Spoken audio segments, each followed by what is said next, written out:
10. We have our lists. Going to finish up with Romans. I don't think that's ambitious. We have 3. We'll finish up with Romans, and then we'll start with the next one. I believe it's from Galatians. But we look at those lists of sins. Most of them are written by Paul. A few others. Peter had one. The Apostle John in Revelation talks about the residents of hell. So keep that in mind as we go through. These are not the only lists.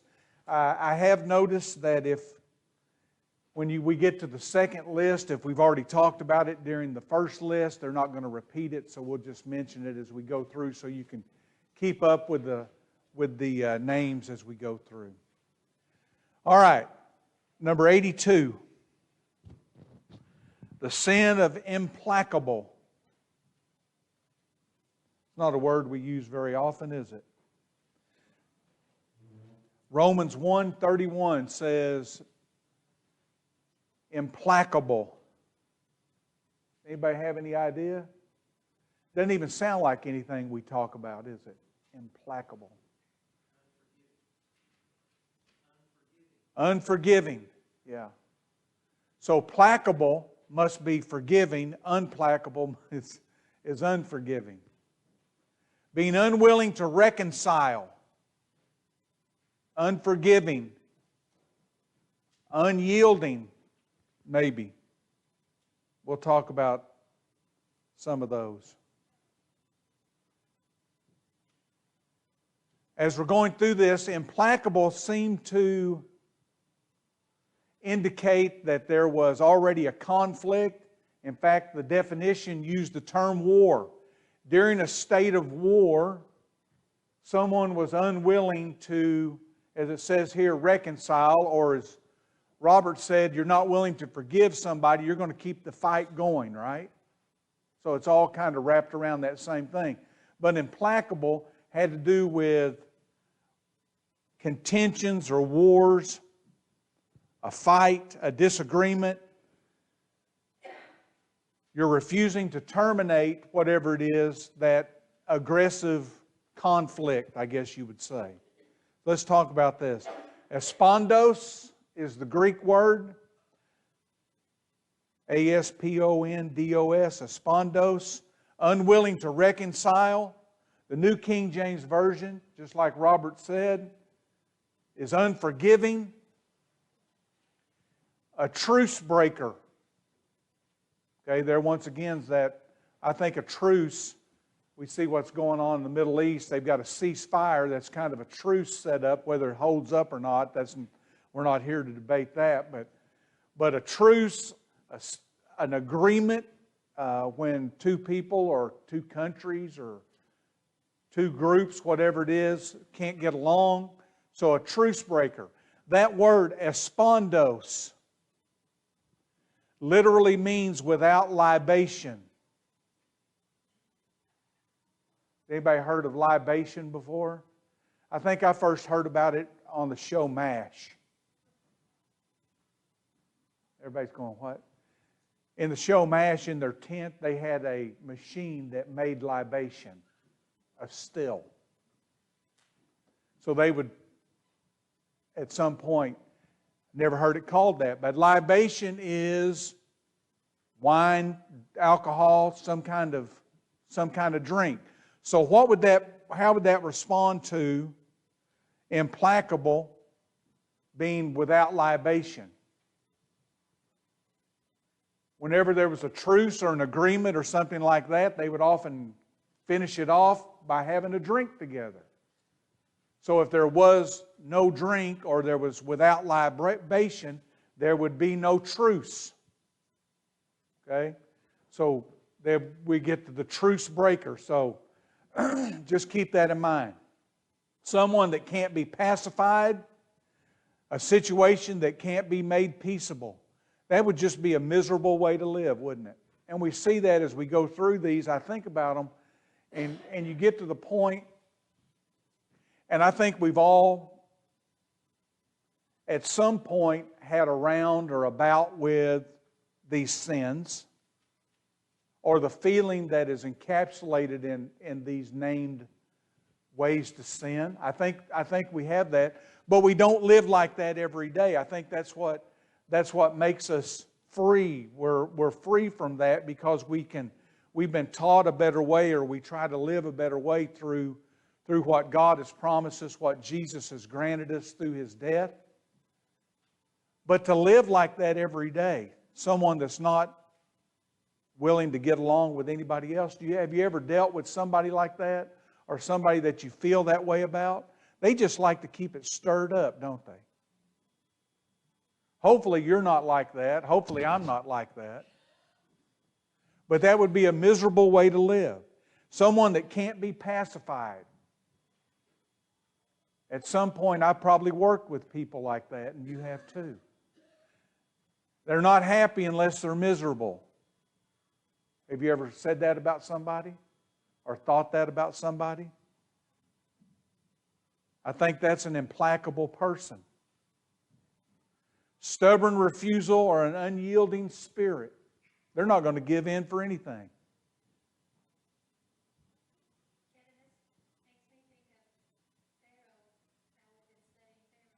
Yeah, I think Pharaoh exhibited or had a lot of the characteristics that we're talking about.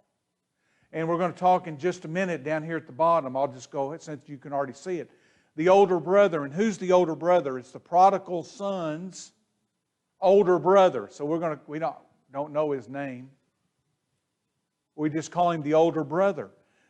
This guy, from the description there in Luke chapter 15, he's going to exhibit a lot of the characteristics of several of these as we're going through. And we'll mention him again. But how was he? His stubborn refusal for his prejudging, his prejudice against his brother. He went off to a foreign, and it may have been, well, he's jealous of that because that's what he wanted to do. I don't know. But he had it all. It was all left for him, so why was he angry about it? I don't know. Was he jealous of his brother? Was he mad at his brother because he left him there to do all the work or take care of his... I don't know what the deal is, but there was a problem, wasn't there? Then when his brother came back, he's unwilling to take it back and to change. How easy would it have been to be standing there on the... I always pictured his dad standing on the porch. It doesn't say that. But his dad standing out front and he sees him a long way away. If his brother had been there along with his father and they both run, wrap him up, give him a big hug, how much better would that have been? That would have been the story, wouldn't it? That would have been a great ending to the story. But that's not what happened, was it? He's mad. Why you let him have a party? He treated you bad. He did all these bad things to you, Father. And now you're going to reward him. You're going to think they're plowing the streets. But he's unwilling to. He's stubborn, it says there, refusal. Obstinate. That's kind of the same thing, isn't it? Being stubborn. But I put there in parentheses, it's obstinate not only to man, that's what we've been talking about, to each other, but it's obstinate, it's stubborn toward God. And as bad as being stubborn individually to each other, being stubborn or unwilling to yield to God that's the worst, isn't it? Because where are you going to be? Unwilling to do what God wants you to do. You're going to be disobedient. You're going to be listed among that list. And Revelation 21:8 lists all that and says those are the residents. Those are the people that are going to live in the lake of fire.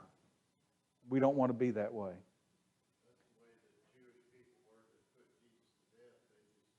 They were religious people that was willing to kill someone because they were implacable.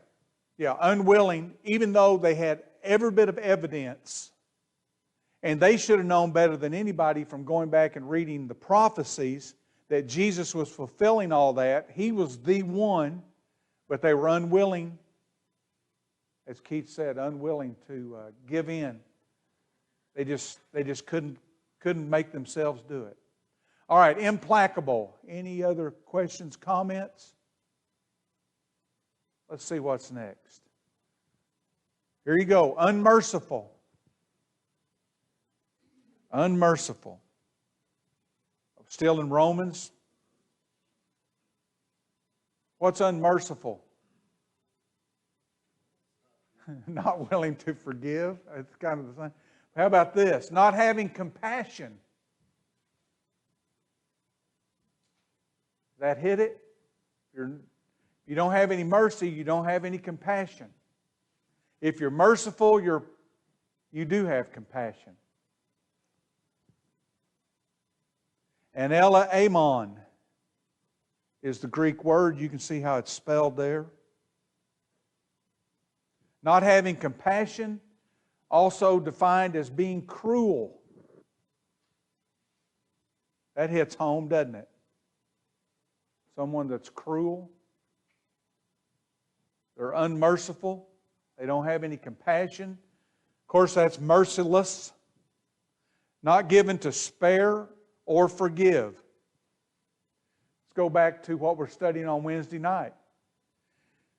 The Egyptians were unmerciful. They were cruel. They were before, but then when the plagues started happening, they put the blame on the Israelites, and they said, we're going to make you work twice as hard. And I put there one instance of that was, remember, they withheld the straw to make the bricks. It's hard enough to make the bricks, don't you think? You were a slave. Slave labor. At least you had what you needed to do the job, and now we're going to withhold the straw. Unmerciful, cruel. The best example that I can think of from the Bible is the unforgiving servant. Do you remember that? The fellow that owed the debt to the king went in. King said, you're going to pay me everything you got. And he says, oh, have mercy on me, and I will repay you all. And he owed millions of dollars. A big sum of money. It said how many, but it's in our amount of money, millions of dollars. The king had mercy on him and forgave him that debt. He immediately went out, and what did he do? He found someone that owed him a small amount compared to what he had owed the king. And the guy uses the exact same words, have mercy on me and I will repay you all. And because the king had forgiven him, he showed mercy on this guy and forgave him as well. That's the way it went? Judy's like this. No. That's the opposite of that's what should have happened, but that's not what happened, is it?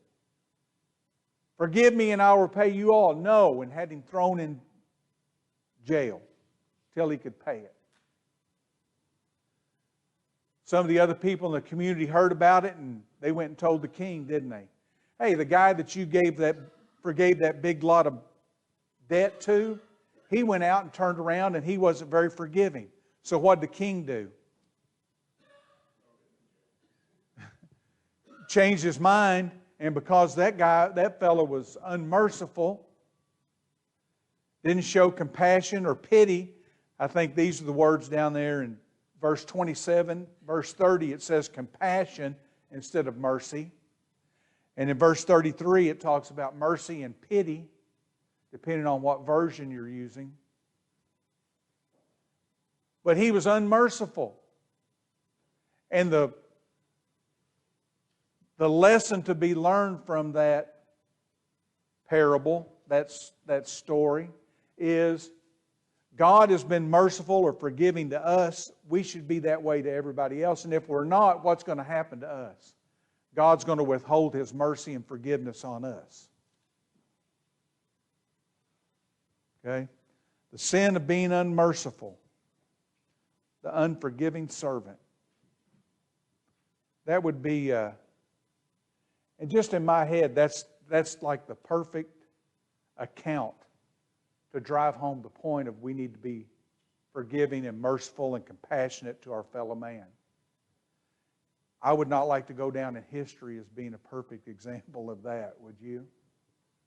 No. That's a bad behavior trait to have, to be unmerciful. Any other comments? I wanted to say this. I think this goes back to this. You can revert maybe all these, or at least most of these, back to pride. I'm better than you. I deserve a break. I deserve mercy. I deserve whatever. But because I'm better than you, you don't deserve mine. Just a thought I had. All right.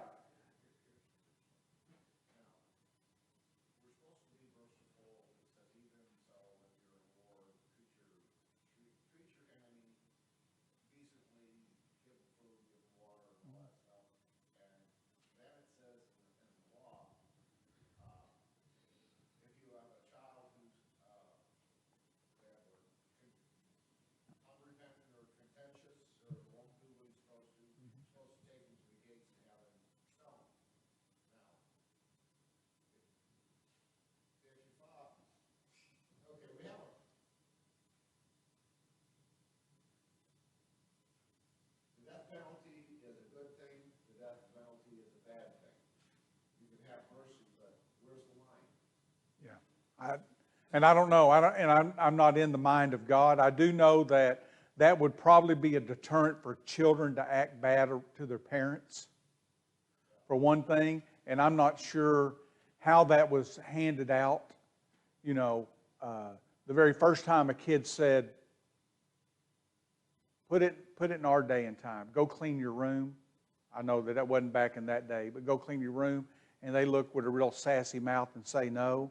All right, you're out and take you out of the city and stone you. I don't know that it worked that way. I would hope that, and I'm so thankful that we don't live under that system today, because I'm not sure how many of us would be in the auditorium today if being disobedient to parents got us stoned. Not only that, but you look at the way, look what Joe Biden did. 37 child rapists, murderers. He said, okay, that's fine. Yeah, that's a different discussion about people will do anything to retain their power and influence, even if it is going against. I can't imagine a person that actually believes that was a good thing to do, other than it met some political means or political end for them. All right, the sin of having pleasure in other people's sin. To enjoy, see others disobeying God. That's kind of taking the question and rewriting it to make the answer. I'm not sure on Miss Allen's English exam that I would get full credit for that, but that's what it means. And we understand that. And we can kind of think about that a little bit. We see somebody else doing something that they're not supposed to be doing. See what I just did there? I didn't call it sin. I called it something they're not supposed to be doing. We kind of water things down, don't we? We see somebody, or we know people that see somebody sinning and they enjoy it. They take great pleasure in seeing other people sin.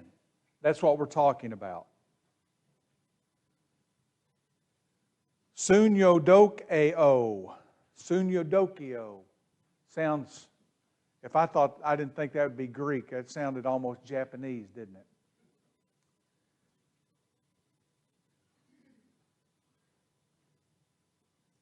Sunyodokeo. To enjoy others disobeying God. Approbation was the word that kept coming up. And that's not a word that I use a lot, but because it kept coming up a lot with this, I had to look it up. Approbation. Approve, or the act of approving something. Now that makes sense when you step back and look at it. You can almost see approve in the first part of that. So approbation, taking pleasure or encouraging. And that's what normally happens, isn't it? Maybe to some degree, somebody wouldn't do something, but because there's somebody over there encouraging them or taking pleasure in them doing it, they go that extra step to do something. You get 2 or 3 people together, and they're going to do things that one person by themselves is not going to do. And I'm not talking about the amount, but I'm talking about the encouragement. Oh, go ahead. Do that. Oh, you won't do that. What was the old thing? I dare you. I double dog dare you. I saw somebody mouthing back there. We think about that, don't we? And this is kind of the having pleasure, taking pleasure in others' sins. It's not only that it puts a smile on that person's face, but they're encouraging. And by smiling, they are encouraging. We don't have to say anything. Oh, I really like it when you do that or whatever. We know by body language, or we know by actions or facial expressions or whatever it is, if we look at somebody, we can tell whether they approve of that or not, can't we? Somebody's there with a frown and a scowl and their hands are crossed.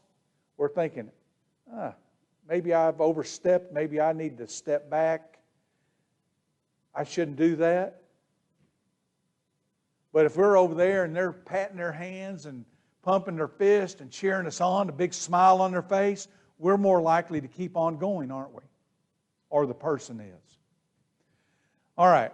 New King James Version uses that word that we talked about, approve, to think well of whatever it is the other person's doing. It's a lack of taking action to correct as well. Where does that make your mind go? Well, I've got it written up here, don't I? 1 Corinthians chapter 5, Paul gets on to.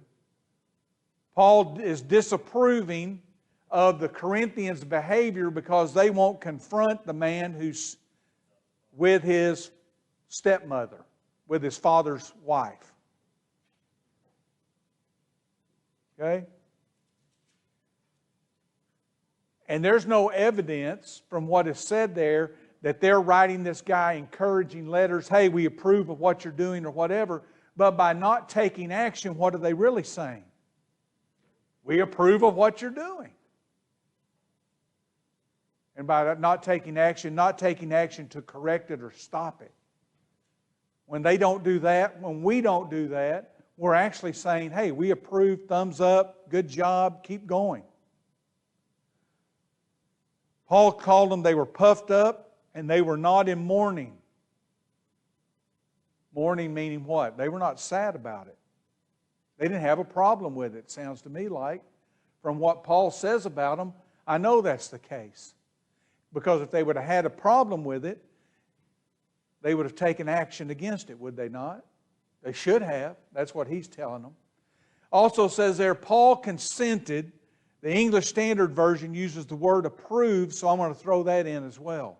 At the death of Stephen, and the young man, Paul consented, and he was sitting there holding the outer garments of the people that were stoning Stephen. So Paul was approving of that. He didn't do anything to stop it. Now we know from his account of that, he thought it was the right thing to do. He was encouraging them. He later found out that it was the exact wrong thing to do. But he was consenting, or he was approving to Stephen's death. All right, having pleasure in others' sin. 1 Corinthians also mentioned, chapter 13 says, love does not rejoice in iniquity. And I think that has the same idea. Doesn't rejoice in iniquity. Is not proud of, not happy with, does not encourage, take pleasure in sin yourself or of other people's sin. All right, any comments or questions? I think that ends the Romans 1. Is that right? So now we're going to go to Galatians. The list that there is Galatians. In Galatians chapter 5, verse 22 and 23, it talks about the fruit of the Spirit. The fruit of the Spirit. And we could spend weeks talking about the fruit of the Spirit, but we're not going to, because we're going to talk about what's the other side of that? The works of the flesh. And here's another list that Paul's written. Works of the flesh. Some of these are repeated from what we've just seen in Romans, but we do have a few others. So the fruit of the Spirit is contrasted with the works of the flesh. Which side do you want to be on? Fruit of the Spirit, love, joy, peace, patience, kindness, temperance, goodness. Temperance is self-control, isn't it? Yeah. That's the good stuff, isn't it?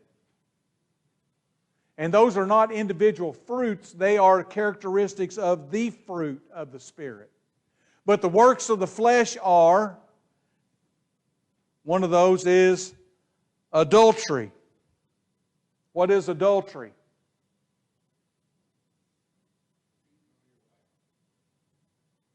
John said cheating on your wife. I wrote it down and used 15 words here, 12 to 15 words.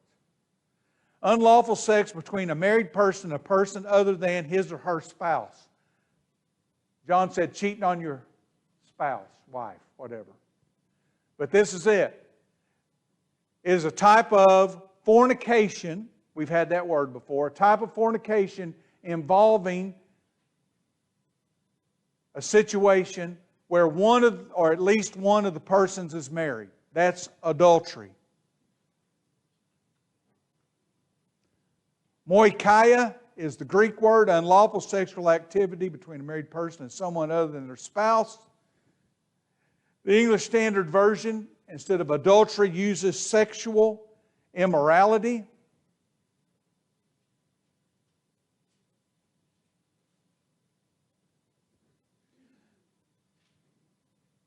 And we understand, we can go down here to the bottom, David and Bathsheba, that was an adulterous event. David was married. We know Bathsheba was married.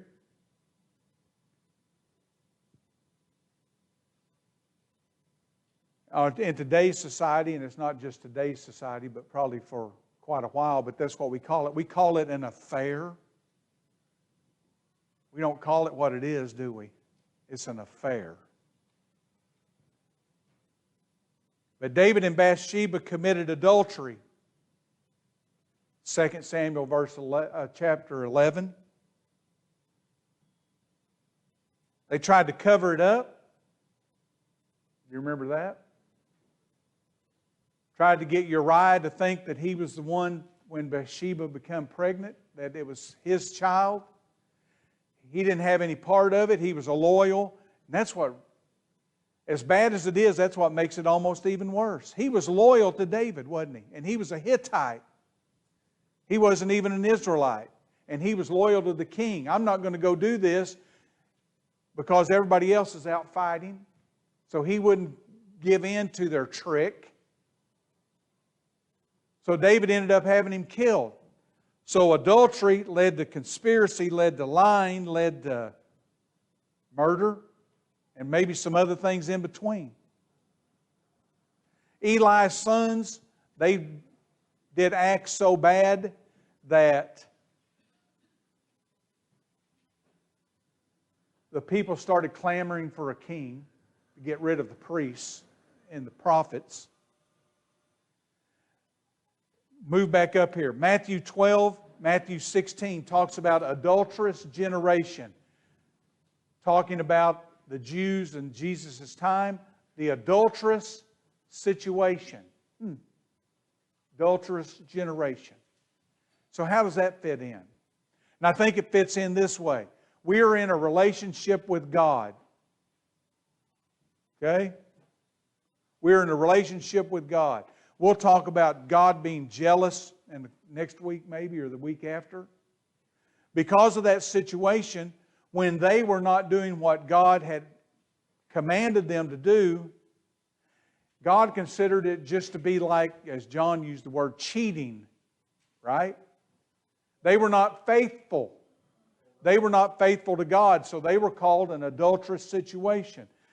Maybe it was because of idolatry, breaking a sacred covenant that the Israelites had done throughout their history, talking about several different things.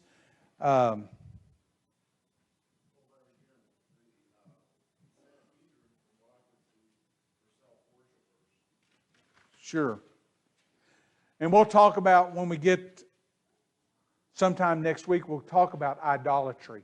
And we don't have a problem with idolatry today as far as a statue or some other type of what we would call an image, a graven image, the Bible calls it. Seems like we don't have as big a problem with that today, but we've got a problem with idolatry, don't we? And so did they, by themselves or with others, whatever, that they loved more than they loved God. And so they're called an adulterous generation because of that, because they were not faithful. They were not living faithfully to God. All right, we got through 3 or 4 today, and so I appreciate your questions and comments. We're going to take a short break, and then we'll be back for our worship period.